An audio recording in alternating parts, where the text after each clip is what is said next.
हरे कृष्णा, धन्य प्रणाम आप सभी को। तो आज एक हम बहुत सुंदर विषय लेकर आए हैं, कृष्णा प्रसाद।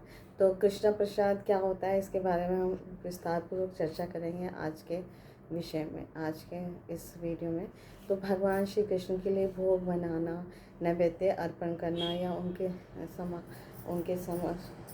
समक्ष प्रसाद को भोग लगाकर फिर उसके बाद वितरण करना, ये वैष्णव संस्कृति का प्रमुख अंग है। हम वैष्णव संप्रदाय में हैं तो ये हर वैष्णव को करना ही चाहिए।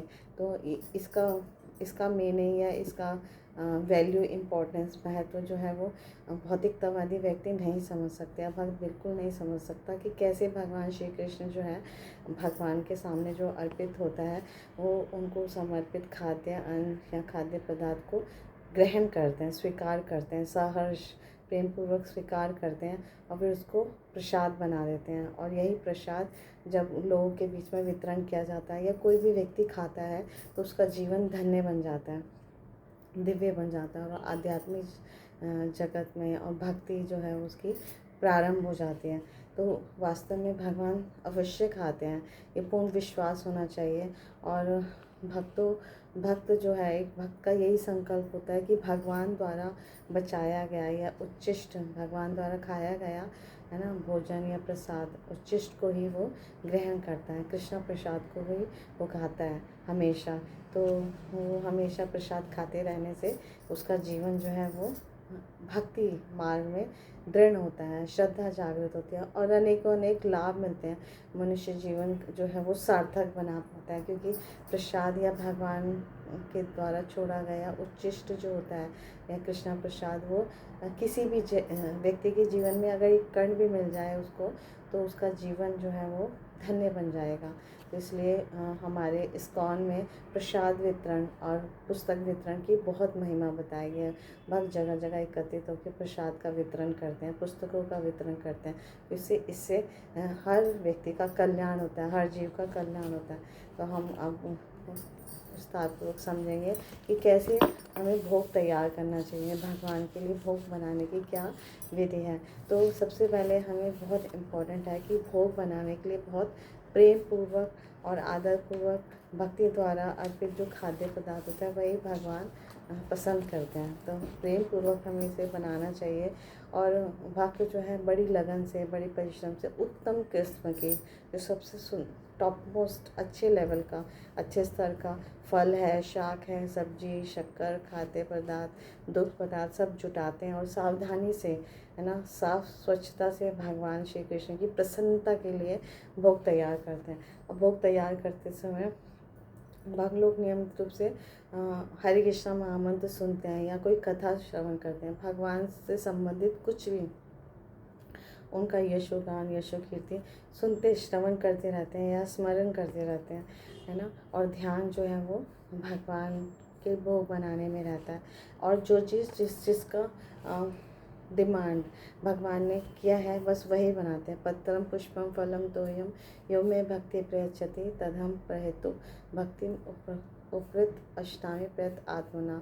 तो भगवान कहते हैं बहुत प्रेम पूर्वक, है ना, एक पत्र, एक पुष्प, एक फल, एक थोड़ा सा जल, ये सब मुझे अर्पित किया जाए प्रेम पूर्वक तो मैं उसे सहर्ष स्वीकार करता हूँ। तो भगवान ने स्वयं बताया है भगवद गीता में कि उनकी क्या पसंद है, क्या नहीं पसंद है। इसलिए हमें शास्त्रों के विरुद्ध कोई भी भोग उनका नहीं बनाना चाहिए। तो भक्तों को पता होता है मांस, मच्छी, अंडे, लहसुन, प्याज, है ना, लाल मसूर, दाल इत्यादि भगवान श्री कृष्ण को हम अर्पित नहीं करते, नहीं करना चाहिए, है ना। और समर्पण भगवान को बनाते वक्त पूर्ण समर्पण से, पूर्ण प्रेम भक्ति से, प्रेम पूर्वक प्रसाद बनाना चाहिए। तो यदि गाय का घी मिले तो अति उत्तम है, उसमें प्रसाद बनाना चाहिए। लेकिन ये बहुत अगर महंगा है या शुद्ध देसी घी उपलब्ध नहीं है तो सरसों या तिल के तेल में या मूंगफली के तेल में, है ना, या सनफ्लावर के तेल में, तो इसमें ये शुद्ध स्तर के तेल होते हैं, इनमें भोजन को बहुत प्रेम पूर्वक हमें बनाना चाहिए। और खाद्य पदार्थ बहुत अच्छी किस्म की यूज़ करनी चाहिए। तो जिन लोगों की बहुत सीमित आय है, तो वो अपने आय के अनुसार भगवान श्री कृष्ण की अर्चना पूजा करते हैं। तो भोग बनाने के लिए हमें बहुत प्रेम और बहुत सावधानी से, सतर्क होकर और स्वच्छता से भगवान का भोग तैयार करना चाहिए। तो इस तरह से हमें ये भी स्मरण रखना चाहिए कैसे हम जो प्रसाद भगवान के लिए भोग बना रहे हैं, वो भगवान उसको रसास्वादन करेंगे। भगवान की प्रसन्नता के लिए हम बना रहे हैं, तो इन सारे व्यंजनों को भगवान का रसास्वादन करेंगे। तो अपनी इंद्रिय तृप्ति के लिए नहीं बनाना चाहिए, भगवान को प्रसन्न करने के लिए बनाना चाहिए और स्वच्छता से बनाना चाहिए। और कोई भी जो भी व्यक्ति भगवान के लिए प्रसाद बनाता है, कभी उसे चखना नहीं चाहिए, है ना। कोई भी पदार्थ को चखना नहीं चाहिए, है ना। भगवान का स्मरण करते हुए वो धीरे धीरे इतना निपुण हो जाता है कि हर पदार्थ में परफेक्ट हर चीज़ डालता है। और सबसे बड़ी बात है कि जब हम भगवान को अर्पित करते हैं भोग, इतना प्रेम पूर्वक हमने बनाया है कि अगर उसमें कोई त्रुटि रह जाती है ना, तो भगवान उसको, कृष्णा जब उसको ग्रहण करते हैं ना, तो स्वादिष्ट, अति स्वादिष्ट, दिव्य बना देते हैं। क्योंकि भगवान ने उसे चखा होता है ना, प्रसाद को पाया होता है, उस भोग को पाया होता है। तो भगवान का उच्चिष्ट, है ना, जूठन इतना ज़्यादा डिलीशियस अर्पित, इतना टेस्टी रसास्वादित हो जाता है, इतना प्रेम, वो प्रेम उसमें डल जाता है, भगवान का दिव्य प्रेम उसमें आ जाता है कि जो भी भक्त उसको पाता है, कृष्ण प्रसाद को पाता है ना, वो दिव्य अनुभूति करता है, हमेशा उसकी प्रशंसा ही करता है। तो ये प्रसाद की महिमा बताई गई है।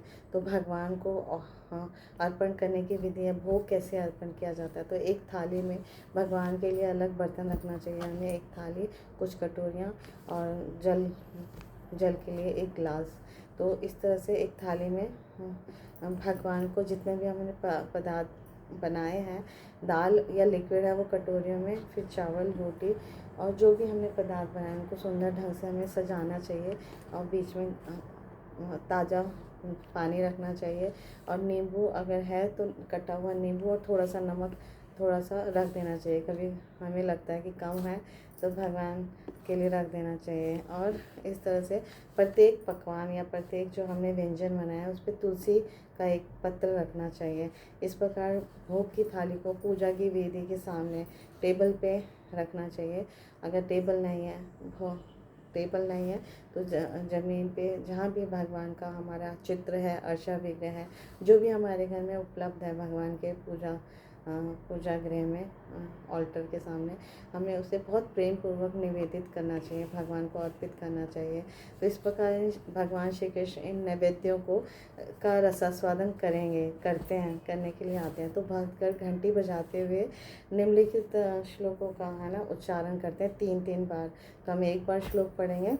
पहले अगर आपका दीक्षा हुआ है तो अपने गुरु का प्रणाम मंत्र हमें गाना होता है। फिर दूसरे नंबर पे शिव प्रभुपाद जी का प्रणाम मंत्र गाना होता है। नमो विष्णु पदाय कृष्ण पृष्ठाय भूतले श्रीमती भक्ति वेदांत स्वामी इति नामिने नमस्ते सारस्वती देवी गौरवाणी प्रचारणे निर्विशेषा शून्यवादी पाश्चात्य देशतायने। फिर दूसरा होता है नमो महावदान्या कृष्ण प्रेम प्रदायते कृष्णाय कृष्ण चैतन्य नामिने गौर कृष्ण नमः। फिर तीसरा है नमो ब्राह्मण देवाय गो ब्राह्मण हिताय च जगत हिताय कृष्णाय गोविंदाय नमो नमः। इन मंत्रों को 3-3 बार गा के फिर जय श्री कृष्णा चैतन्य प्रभु नित्यानंदा श्री अद्वैत गदाधर श्रीवासादि गौर भक्तवृंदा। हरे कृष्णा कृष्णा कृष्णा हरे हरे, हरे राम राम राम हरे हरे। तो महामंत्र को गा के और फिर प्रणाम करते हुए भगवान से विनम्रता से प्रेम पूर्वक हमें निवेदन करना चाहिए। स्पेशली विशेषता श्रीमती राधा रानी से हमें बोलना चाहिए, श्रीमती राधा रानी ये विनम्र भोग भगवान को अर्पित कीजिए। तो हम हर वस्तु भगवान को श्रीमती राधा रानी के थ्रू ऑफ़र करते हैं, अर्पित करते हैं। तो इससे भगवान बहुत प्रसन्न होते हैं और इस तरह से भगवान उसको पाते हैं। और थोड़े समय बाद कम से कम हमें 15 मिनट तक वो भोग जो है मंदिर में रखे रहना चाहिए। तो कोई भी भक्त अपने आप को इतना योग्य नहीं समझता कि डायरेक्ट भगवान कृष्ण को ऑफ़र करे, तो अपने गुरु के माध्यम से वो ऑफ़र करता है, भगवान को अर्पित करता है। तो 15 मिनट बाद या थोड़ा सा और ज़्यादा हो सके 15-20 मिनट बाद वो थाली हमें रसोई घर में जितने भी व्यंजन बने हैं उसमें ला के अलग अलग व्यंजनों में मिला देनी चाहिए और फिर उसके बाद महाप्रसाद को वितरण करना चाहिए। तो ये भोग लगाने की विधि बहुत ही सरल है और अगर भगवान के सामने हम निवेदन करें या प्रेम पूर्वक बनाएं तभी भगवान इसे स्वीकार करते हैं। ये हमें स्मरण रहना चाहिए। तो भगवान इसे तभी स्वीकार करते हैं जब तक प्रत्येक वस्तु प्रेम पूर्वक समर्पित की जाए। तो ये समर्पण जो है वो अति प्रेम पूर्वक होना चाहिए, क्योंकि भगवान को हमारी चीज़ों की आवश्यकता नहीं है, उन्हें बस हमारा प्रेम चाहिए। भावग्राही जनार्दना।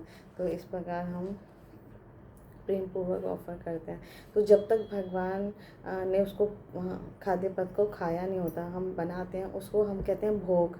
और जैसे ही भगवान को मंदिर में हम चढ़ाते हैं और भगवान उसे सहर्ष स्वीकार करते हैं, वो बन जाता है प्रसाद। और उस प्रसाद को कोई भक्त अगर पाता है, शुद्ध भक्त खा पाता है, तो उसे कहते हैं महाप्रसाद। और उस शुद्ध भक्त के पाने के बाद अगर बचा हुआ जो प्रसाद होता है वो होता है महाप्रसाद। तो इस प्रसाद का कोई भी थोड़ा सा भी कण हमारे जीवन में हमें खाने को मिलता है, पाने को मिलता है, तो हमारा जीवन धन्य हो जाता है, धन्य हो जाता है। इसलिए हम प्रसाद को खाना ना कहकर कहते हैं प्रसाद सेवन या प्रसाद पाना, है ना। क्योंकि कृष्ण प्रसाद पाना जो है एक विशेष सौभाग्य की बात है, यह हर किसी को उपलब्ध नहीं है।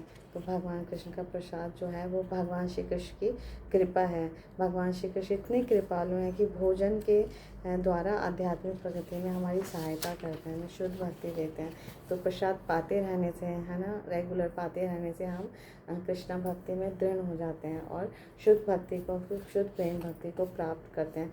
तो इसे कृष्ण प्रसाद को, है ना, बहुत ही आदर के साथ, सम्मान के साथ, श्रद्धा के साथ पाना चाहिए, परोसना चाहिए और ग्रहण करना चाहिए। तो प्रसाद सेवन करने से भी पहले एक मंत्र है जो हमेशा भक्त लोग गाते हैं, वो है महाप्रसादे गोविंदे नाम ब्राह्मणी वैष्णवे स्व अल्पं पुण्यवतां राजन विश्वास नैव जायते। शरीर अविद्या जाल जड़ेन्द्रियता है काल जीव फेले विषय सागरे। तार मध्य जीवाते लोभमय सुदुर्मते ताके जेता कठिन संसारे।